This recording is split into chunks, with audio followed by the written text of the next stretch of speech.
Welcome to Fluent Phonics. Today we will learn how to pronounce the word captors.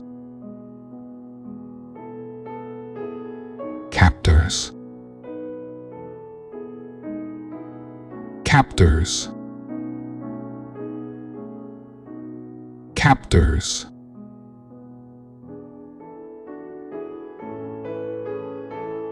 Here's an example of how one might use it in a sentence.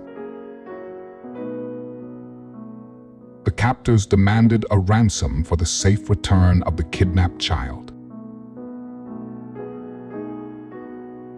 Captors refers to individuals or groups who have taken someone against their will and are holding them captive, usually with the intention of seeking ransom or other demands.